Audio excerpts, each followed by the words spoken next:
대한민국 방방곡곡 활기찬 아침을 엽니다. 우리 주변 생생한 소식을 가득 담아 네트워크 매거진 지금 시작합니다. 해마다 이맘때 제주에선 고사리를 꺾다가 길을 잃고 실종됐다는 사고가 반복됩니다.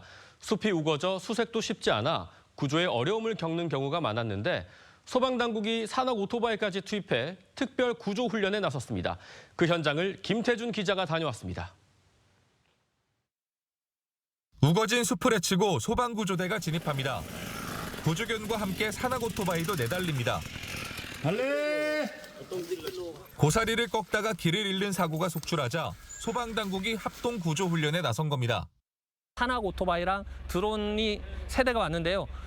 이걸 하면서 보다 요구조자한테 신속하게 접근을 할 수 있고 광범위한 범위를 수색할 수 있어서 지난 5년간 제주에서 발생한 길 잃음 사고는 총 558건. 이 가운데 절반에 가까운 232건이 고사리를 따다 발생했습니다. 2024년 4월엔 고사리를 따러 나갔다가 실종된 60대 남성이 닷새 만에 숨진 채 발견되기도 했습니다. 땅에 도단한 고사리만 보고 걷다 보니 자신도 모르는 사이에 지형 분간이 어려운 깊은 숲속으로 들어가 고립 사고를 겪게 되는 겁니다. 꺾다 보면은 어디가 어디인지 모르게 계속 고사리가 하나씩 앞에 있으니까 그 길 쫓아가다 보면은 깊숙이 들어가게 되는 거니까. 소방당국은 안전사고 예방을 위해 반드시 2인 이상 동행할 것과 위급 상황에 대비해 보조 배터리를 포함한 휴대전화와 자신의 위치를 알릴 호각 등 비상용품을 반드시 지참할 것을 당부했습니다. TV조선 김태준입니다. 무선 조종 자동차 RC카라고 들어보셨나요? 국내 동호인 수가 100만 명이 넘을 만큼 인기를 끌고 있는데요. 인천 송도에 국제 규격을 갖춘 경기장이 만들어졌습니다. 강석 기자가 다녀왔습니다.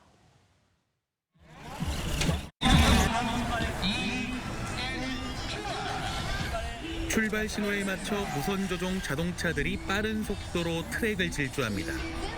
속도 경쟁을 하던 차량들이 잇따라 부딪히고 일부 차량은 벽면을 들이받습니다. 차량들을 요리조리 피해 달리던 분홍색 차량이 결승선을 통과합니다. 최고 시속 100km가 넘는 무선 조정 자동차 RC카의 경기 모습입니다.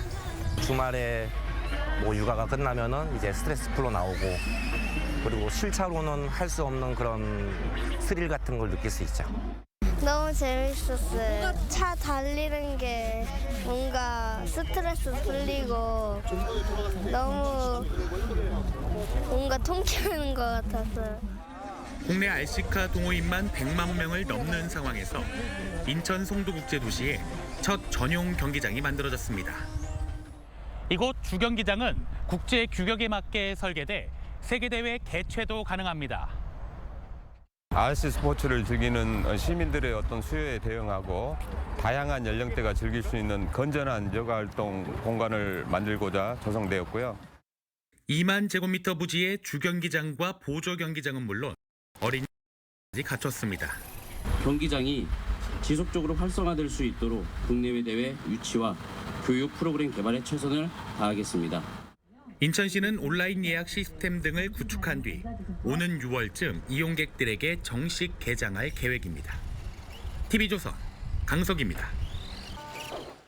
자율주행버스에서 내리면 로봇이 집 앞까지 짐을 옮겨주는 미래도시 상상해 보셨습니까? 부산시가 지난해부터 강서구 일대에 스마트시티를 조성하고 있는데요. 그곳의 생활은 어떨지 하동원 기자가 체험해봤습니다. 전기버스가 도로 위를 달립니다. 기사는 가속 페달을 밟지도 운전대를 잡지도 않습니다. 이번 달부터 부산 강서구 일대 10km 구간을 달리는 자율주행 버스입니다. 정류장에 곧 도착합니다.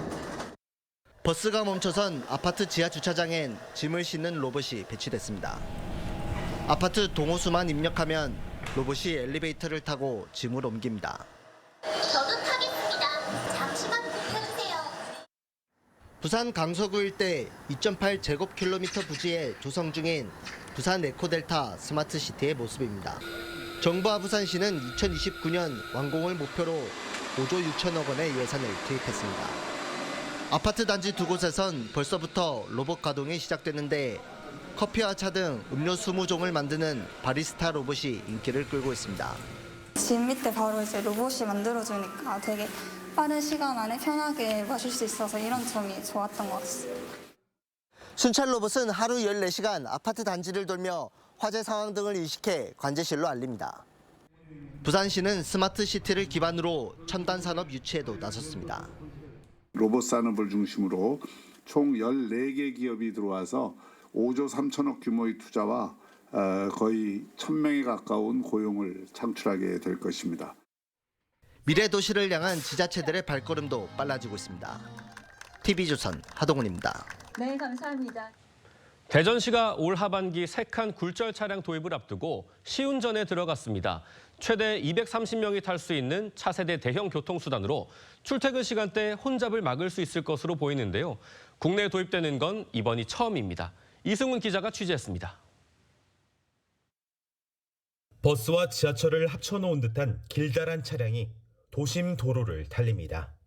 신호에 맞춰 회전 구간은 물론 오르막까지 막힘없이 통과합니다. 대전시가 오는 10월 개통을 앞두고 시운전에 들어간 3칸 굴절 차량입니다. 최대 230명의 승객을 태울 수 있는 차세대 대형 교통수단으로 호주와 중국 등에서 많이 운행되는데 국내에서 도입되는 건 이번이 처음입니다. 도시에서 저런 큰 버스가 돌아다닌다는 게 너무 신기한 것 같아요. 별도의 장비를 설치할 필요 없이 기존 도로를 이용하면 된다는 것도 장점으로 꼽힙니다. 트램에 비해서 시공비는 한 40% 정도 소요될 예정이고 운영비는 70% 가깝게 절감될 수가 있습니다. 대전시는 지난 1일부터 3개월간 시범 운행에 들어갔습니다. 평일 출퇴근 시간을 피해 승객을 태우지 않고 운행하는데 곡선 구간 주행 성능과 가속과 제동 안전성 등을 집중 점검할 예정입니다. 향후 3, 4, 5호선에 빠른 시간에 구축해서 대전시의 교통을 획기적으로 개선하는 부분은 한번 종합적으로 검토를 해봐야 된다고. 시험 운행을 마친 뒤엔 굴절 차량 3대가 올 10월부터 건양대 병원에서 유성 내거리까지 6.5km 구간에서 승객을 싣고 달립니다. TV조선 이승훈입니다. 450여 년 전 조선의 대학자 퇴계 이황은 선조 임금의 간곡한 만류에도 고향 안동으로 향했습니다. 화려한 벼슬길 대신 향촌에서 인재를 기르겠다고 나선 선생의 귀향길을 재현하는 행사가 열렸습니다. 경복궁에서 안동 도산서원까지 대장정의 시작을 차순우 기자가 함께했습니다. 흰도포에 갓을 쓴 선비행렬이 경복궁을 나섭니다. 457년 전 임금의 만류에도 벼슬 대신 고향 안동을 택했던 퇴계 이황 선생의 발자취를 기억하는 자리입니다. 올해로 6회째를 맞은 귀향길 재현 행사엔 역대 최대 규모인 250여 명이 참가했습니다. 이곳 경복궁을 출발한 200여 명의 참가자들은 270km 떨어진 안동 도산서원까지 꼬박 14일을 걸어서 이동합니다. 참가자들은 긴 여정 속에서 사람다운 사람을 키워야 한다던 선생의 철학과 배려의 마음을 온몸으로 느낍니다. 옛날 그 퇴계 스님이 벼슬을 이제 마다하시고 그 노구에 내려가시는 그 마음을 한번 알고 싶어서 참여했습니다. 한양에 집중된 인재와 자원을 지방으로 분산해야 한다는 지역 균형 발전의 선구자이기도 했습니다. 조선시대 때 벌써 지방으로 오셔서 이 서원 운동을 하시고 지방의 혁신을 이끄셨습니다. 퇴계 선생의 뜻을 이어받아서 행사들이 계속되면 좋겠습니다. 과거의 발자취에서 지역의 미래를 찾는 14일간의 대장정은 오는 12일 경북 안동 도산서원에 도착하며 마무리됩니다. TV조선 차순우입니다. 편리함의 상징인 키오스크와 ATM기도 누군가에게는 장벽이 되는데요. 이런 디지털 금융 장벽을 허물기 위한 체험형 교육공간 학이제가 광주에 문을 열었습니다. 박건우 기자가 현장을 다녀왔습니다. 은행 자동화기기 앞에 선 어르신이 조심스레 카드를 넣습니다. 카드를 넣으면 돼요? 카드를 넣으면 이 다음에 보여드릴게요. 하나하나 방법을 익히는 손길에 긴장과 설렘이 교차합니다. 이거 한번 눌러보세요, 하나. 그러면 이렇게 음료수가 나와요. 디지털 금융기기 사용에 어려움을 느끼는 고령층과 장애인을 위한 체험형 교육공간 학이제가 지난달 30일 광주 금융센터에 문을 열었습니다. 처음 경험해 보니까 좀 생소하기도 하는데 또 해 보니까 또 배우면 할 수 있겠네요. 논어하기 편해 배우고 때때로 익히면 또한 기쁘지 아니한가 구절에서 이름을 딴 공간입니다. 우리가 이것을 갖다가 기피할 것이 아니라 처음부터 다시 교육을 통해서 이곳에서는 로봇과 함께 바둑도 돌 수 있어 어르신들의 사랑방 역할도 하고 있습니다. 금융사기 예방 교육과 금융위험 진단 프로그램도 함께 운영됩니다. 단속 조치보다 더 중요한 것이 금융교육을 통한 사전 예방이라고 생각하고 있습니다. 민생금융 범죄 예방에 앞장선 사례로 매우 의미가 깊다고 생각합니다. 2023년 인천에 이어 전국 4번째로 광주에 문을 연 학이제는 호남권 금융교육 거점으로 활용될 예정입니다. TV조선 박고루입니다. 고속도로와 KTX 개통으로 이용객이 급감했던 경남 사천공항이 변화를 꾀하고 있습니다. 김포공항을 오가는 노선이 신규 취항한 건데요. 항공편이 늘면서 지역 경제도 살아날 것이란 기대감이 나옵니다. 이성진 기자가 전해드립니다. 하나, 둘, 셋. 경남 사천과 김포를 오가는 하늘길이 넓어졌습니다. 소형 항공사인 섬에어가 신규 노선 취항식을 열고 하루 4차례 왕복하던 해당 노선의 항공편을 12편으로 늘리기로 한 겁니다. 지자체는 관광 산업이 활성화될 거란 기대에 부풀었습니다. 수도권을 비롯한 우리 국민들이 남해안 접근성이 굉장히 높아지고 남해안 관광 활성화에도 큰 도움이 될 것 같습니다. 신규 취항한 노선에 투입되는 항공기는 72인승 소형 기종으로 1km 이하의 짧은 활주로에서도 이착륙이 가능합니다. 전 세계에서 700대 이상 운용되며 단거리 노선에선 안정성과 경제성을 입증받았습니다.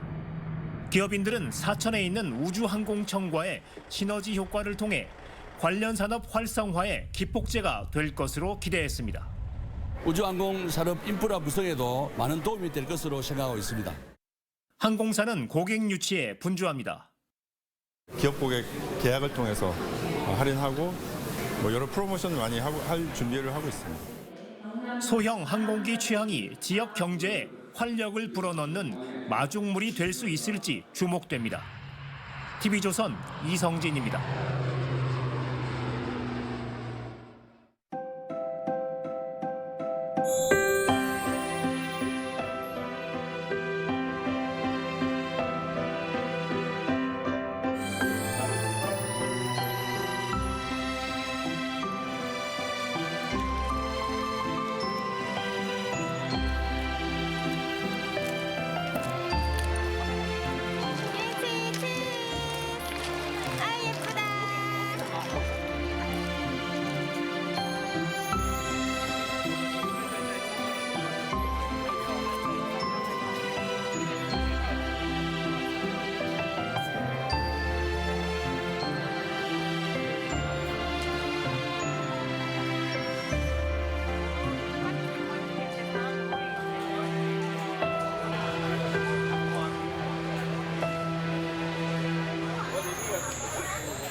오늘 준비한 소식은 여기까지입니다. 더 생생한 현장 소식으로 찾아뵙겠습니다.